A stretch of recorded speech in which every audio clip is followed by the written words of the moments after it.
दिल्ली दौरे से वापस लौटे मुख्यमंत्री सुखविंदर सिंह सुक्खू ने आरडीजी के मुद्दे पर फिर भाजपा को घेरा है। मुख्यमंत्री ने कहा कि पूर्व जयराम ठाकुर सरकार को सबसे ज्यादा आरडीजी मिली। इसके बावजूद सरकार ने ऋण का बोझ घटाने की बजाय प्रदेश पर कर्ज और देनदारियों का बोझ लाद दिया।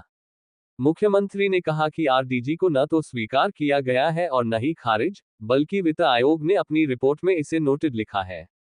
ऐसे में केंद्र सरकार परिस्थिति के अनुसार आरडीजी दे सकती है।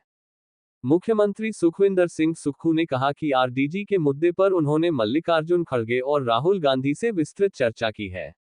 उन्होंने कहा कि हिमाचल की तुलना केरल से करना उचित नहीं है। राजस्व घाटे की एवज में संविधान के अनुसार आरडीजी मिलती थी और केरल पर इसका प्रभाव नहीं पड़ता। मुख्यमंत्री ने भाजपा से आरडीजी के मुद्दे पर सहयोग की अपील करते हुए कहा कि भाजपा सहयोग के पक्ष में नजर नहीं आ रही है। उन्होंने कहा कि पूर्व मुख्यमंत्री जयराम ठाकुर को सबसे ज्यादा डीपीआर मिली। प्रदेश पर ऋण का बोझ कम किया जा सके, इसलिए सबसे ज्यादा आरडीजी भी मिली। इसके बावजूद 47,000 करोड़ का कर्ज लिया गया और हजारों करोड़ की देनदारियां छोड़ दी गईं। वहीं आरडीजी के मुद्दे पर जंतर मंतर में प्रदर्शन को लेकर मुख्यमंत्री ने कहा कि जंतर मंतर पर प्रदर्शन राजनीतिक रणनीति का एक पहलू है और इस पर विचार विमर्श के बाद फैसला लिया जाएगा। वहीं हिमाचल सदन दिल्ली में दिल्ली पुलिस की कार्रवाई पर मुख्यमंत्री सुक्खू ने कहा कि यह संवैधानिक प्रक्रिया के विरुद्ध है। दिल्ली आरसी कमिश्नर को सूचना दी जानी चाहिए थी। उन्होंने कहा कि कार्यकर्ताओं की ओर से बुकिंग की गई थी। आमतौर पर कमरे बुक होते हैं और उसका भुगतान भी होता है, इसमें कोई नई बात नहीं है। इस दौरान मुख्यमंत्री ने आई इम्पैक्ट समिट में यूथ कांग्रेस कार्यकर्ताओं के प्रदर्शन का समर्थन किया। उन्होंने यूथ कांग्रेस अध्यक्ष उदय भानचिप की गिरफ्तारी को गलत बताया और कहा कि समझाकर छोड़ दिया जाता था, लेकिन उन्हें गिरफ्तार कर लिया गया, जो उचित नहीं है। राज्यसभा चुनाव को लेकर मुख्यमंत्री सुखविंदर सिंह सुक्खू ने कहा कि अभी समय है। उम्मीदवार का फैसला हाईकमान करेगा। एआईसीसी अध्यक्ष और राहुल गांधी उम्मीदवार तय करेंगे और मत डालकर उम्मीदवार को जिताया जाएगा। पंजाब दस्तक के लिए सुरेंद्र राणा की रिपोर्ट। निश्चित रूप से हमने उनसे कहा है कि अब आरडीजी का मुद्दा किसी 17 प्रदेशों से संबंधित नहीं है। अब केरला की तुलना आप हिमाचल से करोगे तो गलत बात है। आरडीजी उन राज्यों के लिए थी जो राज्य का व्यय और आय के बीच अंतर है। जो राज्य के आय और व्यय के बीच ज़्यादा अंतर नहीं, उनके लिए नहीं है। यानी कि एक्सपेंडिचर और इनकम के बीच के घाटे को पूरा करने के लिए भारत के संविधान द्वारा आर्टिकल 175(2) के द्वारा ये अधिकार दिया गया था। और इस दृष्टिकोण से आरडीजी के जो 16 फाइनेंस कमीशन ने नोटिंग की है, उसने उसे ना रिजेक्ट किया ना एक्सेप्ट किया। नोटेड का मतलब है कि भारत सरकार उसको अपने अनुसार उसको दे सकती है। नहीं तो क्या होता था, या तो एक्सेप्ट हो जाती है या रिजेक्ट हो जाती है। नोटेड का मतलब है कि उसको ख़त्म तो कर नहीं सकते, पर राज्य की परिस्थितियों के अनुकूल उसको दे सकते हैं। तो प्रदेश में पिछले इतने सालों से इतना 40 सालों से इतना घाटा प्रदेश में आता रहा। और जयराम ठाकुर जी को जब आरडीजी मिली, सबसे ज़्यादा आरडीजी किसी प्रदेश में किसी समय में मिली तो जयराम ठाकुर जी को मिली। वो कोई इसलिए नहीं मिली थी कि जयराम ठाकुर जी ने अपना केस अच्छा प्ले किया, वो इसलिए मिले थी कि जो हमारा आय थी और व्यय में काफ़ी अंतर था, उसकी परिपूर्ति के लिए मिली थी। क्या था? उसकी परिपूर्ति के लिए मिली थी। अब 54,000 करोड़ रुपया उनको आरडीजी मिली, 16,000 करोड़ उनको जीएसटी मिला। और जब जयराम जी मुख्यमंत्री बने उस समय लोन कितना था? 48,000 करोड़ रुपया। उस 48,000 करोड़ को स्टेबल करने के लिए कि और ज़्यादा ये लोन ना लें, उसके बाद उन्होंने 45,000 करोड़ रुपया और लोन ले लिया।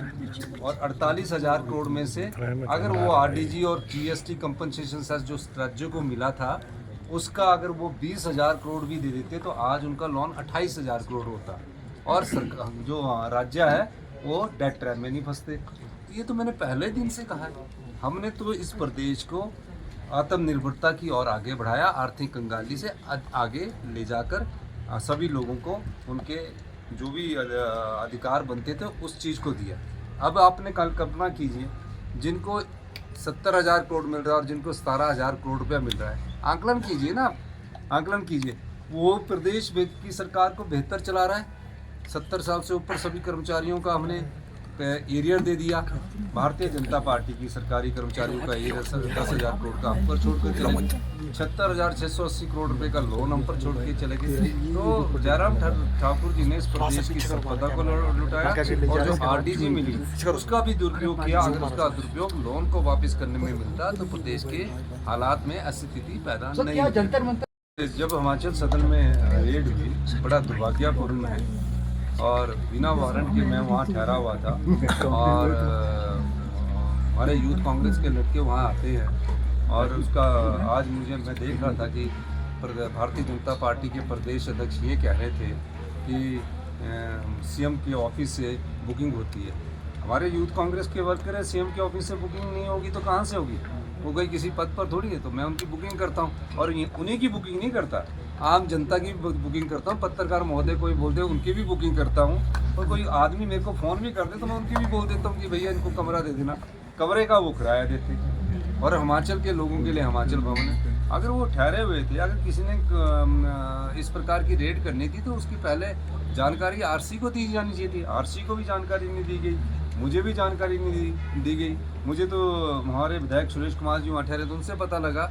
और जो लोकतंत्र की प्रक्रिया है, लोकतंत्र में अगर कोई विरोध करता है, शांतिप्रिय तरीके से विरोध करता तो वो विरोध नहीं माना जाना चाहिए। अगर उन्होंने शांतिप्रिय तरीके से बयान खोल के विरोध किया तो उसको विरोध नहीं माना जाना चाहिए।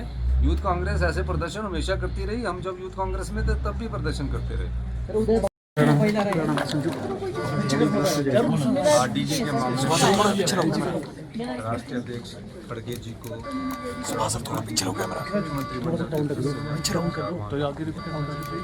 ये प्रदेश के साथ बहुत बड़ा अन्याय हो रहा है। इसमें सरकार की बात नहीं है, ये प्रदेश के लोगों का हक है और एक अधिकार है। अगर ये अधिकार आज हम दे देंगे जो संविधान के द्वारा हमको दिया गया है, उससे हमें बहुत नुकसान होगा और भविष्य में इसको द्वारा आगे करो। ये बात हमने उनके पास रखी है और निश्चित तौर पर फाइनेंस मिनिस्टर से हमने मुलाकात करनी थी, लेकिन वो सोमवार को बेंगलोर गए हुए थे, उनसे बात नहीं हो सकी। उसके बाद हम आगे की रणनीति को कैसे आगे बढ़ना है उस दृष्टिकोण से हम आगे बढ़ेंगे। अभी कोई टाइम नहीं मिला। मैं तो चाहूँगा कि इस मामले में भारतीय जनता पार्टी सहयोग करे, पर वो सहयोग करने के पक्ष में नहीं। ये बड़ी विडम्बना है। 15वें 92वें कमीशन के पास जयराम जी ठाकुर और भारतीय जनता पार्टी गई, प्रदेशाध्यक्ष भी गए कि आरडीजी मिलनी चाहिए। 16वें के पास भी गए और विधानसभा में हिमाचल के हितों और अधिकारों की रक्षा करने की बात आई तो वो हल्ला करते रहे। तो वो कहाँ प्रदेश के हित होंगे? तो जो जनता के हित और प्रदेश के हित की लड़ाई लड़ेगा, जनता भी सब देखती है। तो ये बड़ा दुर्भाग्य है। धन्यवाद।